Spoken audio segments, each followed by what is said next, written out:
Morning guys, welcome back to the shop. This is Jim. I thought I'd do a final update here on the comm antenna placement in my little template.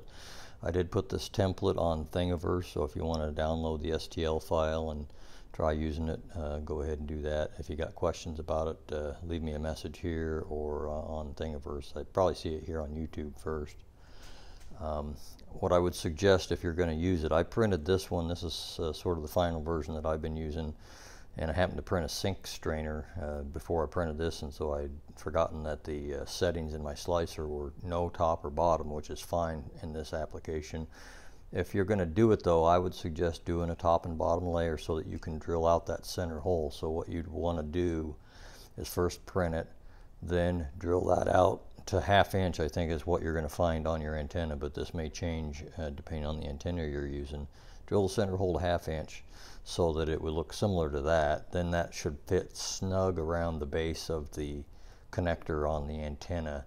That way you can tell whether or not your holes line up. Then print another one with the small holes the way it prints, and then you use that to drill through the skin where you're going to mount this.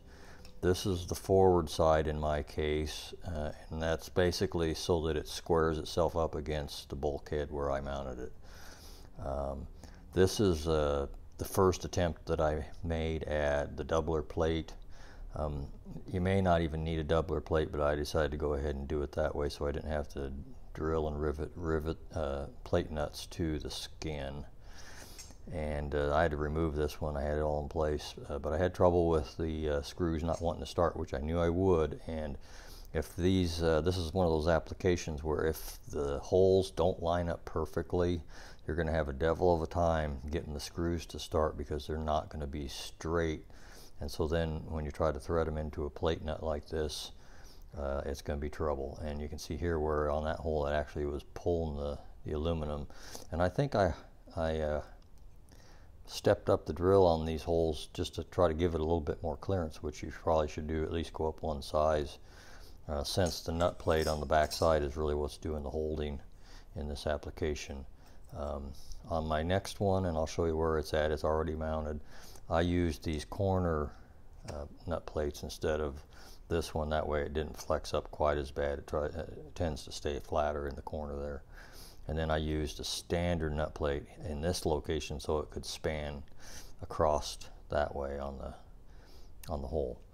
I think that about covers that. And let's go look at the spot where I put it. From the last video, this is in a different location. I decided to move it back. So right there where the clecos are at, I think that's where I was intending to put it initially, but I moved it behind that bulkhead, and I'll swing around here and show you that. And then you'll see the actual doubler plate mounted in there. And the only other thing to say here is I used a tap, and I tapped out the threads on those nut plates, and then I intend to use Loctite when I install the screws and I put the antenna on there. I didn't want to have to do it that way, but I knew I would have trouble. And my holes, they looked to me like they lined up really good. And I started it, I put that plate on there before I put it in the skin in the airplane, and started all the screws. And you could see that there was one that wasn't lined up perfect, and the other three, I think, they looked dead on. But I knew I'd have trouble, and to me this is not a big issue. Do it the way you want to do it. If you're comfortable with that, tapping out the holes, do that. I don't do that very often, but this is one of those cases where I thought it was just going to make life a whole lot easier. And my philosophy in this scenario is that if all 4 of those screws fall out of there, number one, I would hope I'd catch that on a pre-flight. I like to wiggle antennas and anything like that sticking out of the airplane during a pre-flight, so you'd notice maybe if it was coming loose. You might see a screw missing. And in worst case scenario, in flight, all 4 fall out and you didn't catch it, the connector would probably keep that antenna attached to the airplane, and then if you don't spot that the next time you do a pre-flight, there's something wrong with you. Anyhow, that's where I'm at. I'm going to try to do the other one today.